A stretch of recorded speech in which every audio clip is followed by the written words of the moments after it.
everyone! Welcome to my vlog. Ngayon po mag-share ako sa inyong napakasimpleng lulutuin na siguradong magugustuhan ng lahat. So ngayon, ang aking ingredients is hipon. Ito po yung fresh hipon. Ito po ay nilinis ko na. So, and then ketchup, 2 tablespoons. And then minced ginger. And then minced garlic. And then, spring onion and sugar. So, ngayon po, magigisa na tayo. Dahil na-prepare ko na lahat na ingredients, so magigisa na tayo ngayon ng lulutuin pong hipon with ketchup. So, ngayon po, ito na siya. Maglalagay po ako dito ng oil. So, ang gagawin po natin, lalagay lang natin yung oil.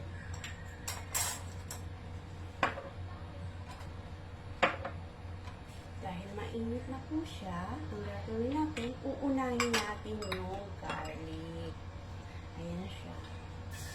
Minced garlic. Mas masarap, maraming garlic. And then, meron din po ako dito, minced ginger. Ilalagay na rin natin. Igigisa lang natin siya. And then, pag nagisa na natin, okay na, ilalagay na natin yung hipon. Ayan siya. Napakasimple nito guys. Madali lutuin at sigurado magugustuhan nyo lahat. Para na iba naman, hindi lang lahat po sinigang or anong luto ka, itry nyo yung ketchup. Magugustuhan ko ng mga bata kasi manamis-namis at maasin-asin. Ayan siya guys.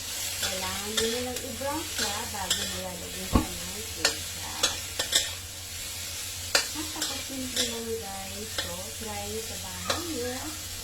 And then, sana lagi kayong updated. Mag-like kayo and subscribe sa aking vlog. And then, pagkatapos nun, lalagyan natin ng konting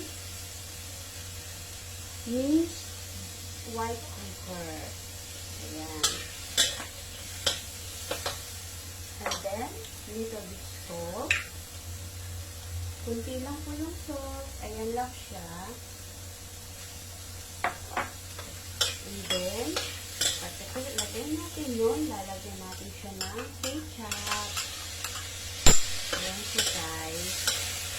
And then, after na mailagyan natin ng ketchup, ito, lalagyan natin siya ng water. A small amount of water is okay. Kailangan lang natin, ayan, ganyan lang natin natin. Ayan siya. And then, antayin natin maluto yung hipon. Napakasimple lang nito guys. Napakasimple at napakadali gawin. Kahit sino po yung gumawa nito, napakasimple lutuin. At siguradong magugustuhan pa ng lahat. So, and then, after that, nilagyan natin ng water, lalagyan natin siya ng 1 tablespoon of sugar.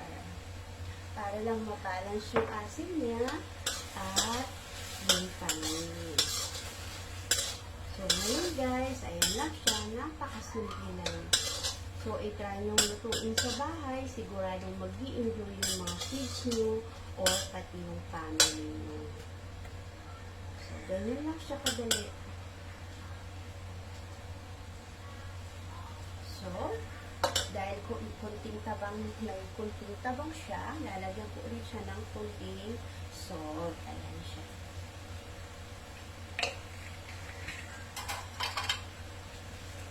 So guys, napakadali. And then, antayin natin maluto. Ang hipon naman, kapag orange na siya, total orange na, is luto na siya. So, ganun lang guys, oh. Napakasimple lang. Ayan. So, napakasimple lang yung lutuin. Hindi mo kailangan ng maraming ingredients. But, the taste is good. And then, the texture, you see the texture of the hipon is very good.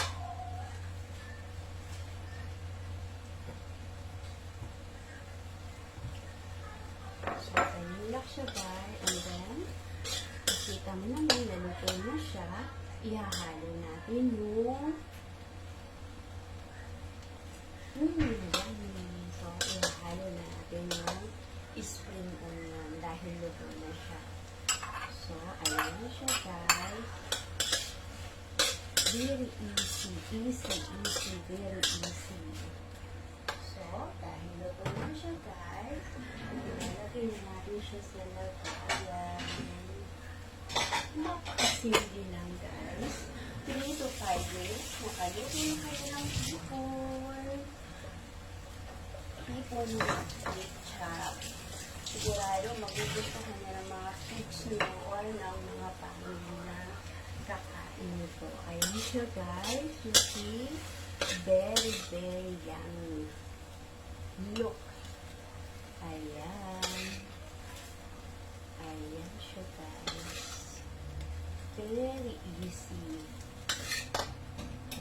Minsan sasabihin mo, anong luto na naman kaya ng hipon natin? And then you try. Di kayo magsisisi kapag kinain yung ketchup with hipon. Ayan siya, guys. Very easy. Yummy, yummy.